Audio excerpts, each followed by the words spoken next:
President, the president has made a proclamation. National Assembly endorsed it, and as administrator is there.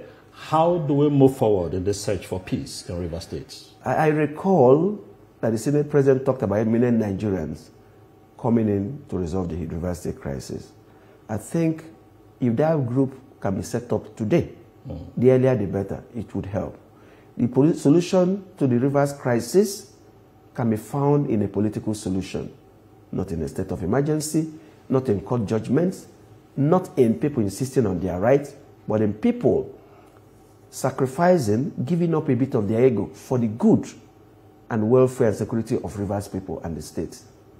Those eminent Nigerians can be found who command respect, who will be neutral enough and firm enough to find a solution that works for every person.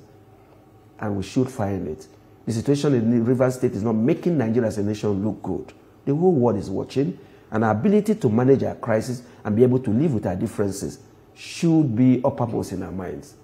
People should disagree, but people can disagree without being disagreeable or without breaking down law and order and making the state move ahead. And like our people say, when two brothers fight, the enemies benefit. There are so many merchants of grief.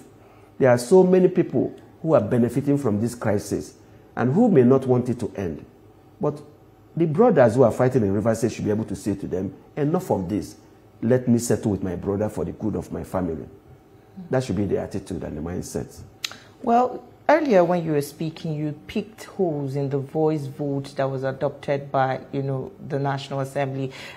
If you recall, that session where they deliberated on the matter, especially the Senate, was held behind closed doors, after which they came out to adopt their resolution. Not one single dissenting voice was heard. They all admitted to that resolution. So what do you have to say about that? So you think? I was there, present. No, in the behind the scene. In behind the scene. Yes, there were arguments, but when they came out from that closed door, they all adopted that resolution. You see, the eyes have it. We have seen situations in Nigeria where the eyes have it and the nays are equally very loud. Whether they agreed or not, when the Constitution has said to third, you must vote. Each individual person's vote must be tallied. But at least we could have had one dissenting voice. That is not there was no single dissenting voice. Please. The fact that you have, if I, in plenary session, in executive session, I insist that you should take it one by one and you refuse. I say, look, when we're coming down, say the eyes have it. Of what use am I making noise? The fact that I kept silent does not mean that I have said yes. And my people say that when you're talking to a person who has impaired vision and having a light, adjusting his eyes to the light, you must be holding his head to know when he says yes or no. The Constitution says to third, and to third to ascertain it, there must be individual votes so that the record will show Senator A voted aye. Senator B voted yes. Senator C abstained. Abstention is also a mode of voting. Are you aware? Yeah. That's why you should take a vote, not a voice vote. Well, tell us about Section 305 of the 1999 Constitution, upon which President Tinubu based his decision. I would like you to expatiate on that, because you said the president acted unconstitutionally. So you say the time of war, there's some kind of illness, the nation is at war, or that part of the state is at war, or there's such a breakdown of law and order that can only be dealt with that. Then you need to take extraordinary measures. Within 24 hours, we were told there were 2 pipeline explosions. 2. Was not investigated. We do not know who was behind it or why they happened. Even before the end of the 24th hour, the proclamation was made.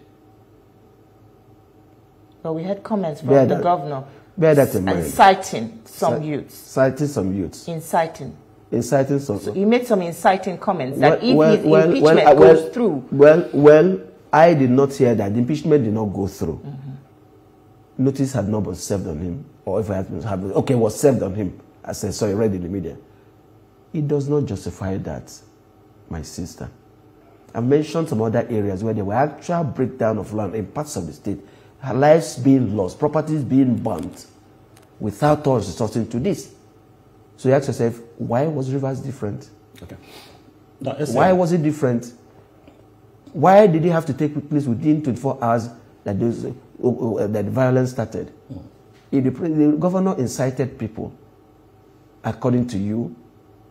Is it enough? People have also said, if this happen, this will, hell will be let loose. That's not according to me. Just to. Well, I don't know. I didn't read that. There are videos to that effect. Well, I've not seen it. I would like to watch. I will look at when I leave here. I'll go look for them. All right. But the point I'm making is that the circumstance, even the incitement, shouldn't be met with the action. But I think we've argued so much law.